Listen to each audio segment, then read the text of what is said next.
On se retrouve aujourd'hui pour une nouvelle vidéo au sujet de la tech. Si vous avez suivi une leçon précédente, on s'est arrêté à la phase de l'installation des outils pour utiliser la tech. Dans cette vidéo, on va rédiger notre premier document avec la tech. Voilà ce que vous allez voir quand vous allez lancer TechMaker pour la première fois. D'une part, la zone texte qui va vous servir à éditer votre fichier LaTeX. Et ici, la structure de votre contenu. Par exemple, si vous avez inclus des chapitres et des sections, vous aurez cette structure dans cette zone. Et troisièmement, cette zone regroupe un nombre d'informations sur l'étape de compilation. Plus généralement, c'est ici que vous allez voir les erreurs apparaître lorsque vous avez écrit quelque chose qui ne correspond pas à un code valide pour la tech. Je vais maximiser un peu la taille du zone texte. Je vais réduire la taille de cette zone, puis ajuster la taille de celle-là pour donner plus d'espace aux zones d'édition. Pour rédiger un document, on doit ouvrir un nouveau fichier, puis taper les commandes. La première commande est la commande Document Class. Je vais juste agrandir un peu pour que vous puissiez voir ce que je fais. Voilà, ici. Ok, c'est bon. Donc cette commande permet en fait de spécifier le type du document à rédiger. Par exemple, si on veut un article, on écrit article. Pour livre, book. Pour rapport, report. Pour une présentation, beamer. Toutes les commandes dans la tech ont un syntaxe spécifique qu'on doit respecter pour que cette commande soit valide. Les commandes de la tech commencent toujours par un anti-slash, puis il y a le nom de cette commande, puis les crochets que contient les options sont en fait facultatifs, on ne va pas les mettre dans cet exemple, puis il y a les accolades qui contiennent les paramètres. Au contraire, les paramètres sont obligatoires.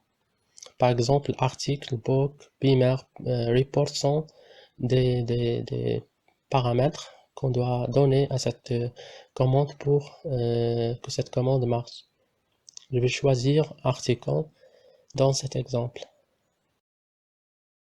La deuxième commande est la commande begin. Cette commande est un peu spéciale parce qu'il vient toujours en couple avec la commande end. Cela veut dire que vous ne pouvez jamais avoir l'une de ces commandes sans avoir l'autre. Ces deux commandes forment ce qu'on appelle en LaTeX un environnement. Un environnement LaTeX permet d'insérer ou de mettre un contenu spécial que son début sera délimité par la commande begin et sa fin sera délimitée par la commande end. Il y a beaucoup d'environnements que vous pouvez spécifier en LaTeX, par exemple des environnements de tableau, d'alignement de texte, des environnements mathématiques, des environnements de figures, des environnements de dessin et encore plus. Ici, par exemple, on veut insérer un tableau dans cette ligne, on doit l'indiquer à la tech par la commande begin. Cette commande va avoir un paramètre, un nom d'environnement spécifique au tableau. Après, on écrit le code du contenu de notre tableau. Pour mettre fin à ce tableau, on doit l'indiquer par la commande end. Cette commande va avoir en argument le même argument que de la commande begin. Et en fait, le contenu tout entier de notre document doit lui-même être inséré dans un environnement. Cet environnement s'appelle document.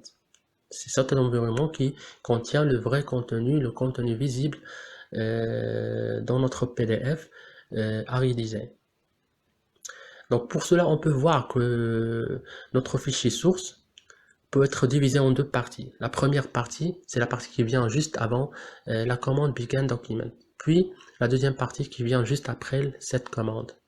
Pour la première partie s'appelle en LaTeX le préambule.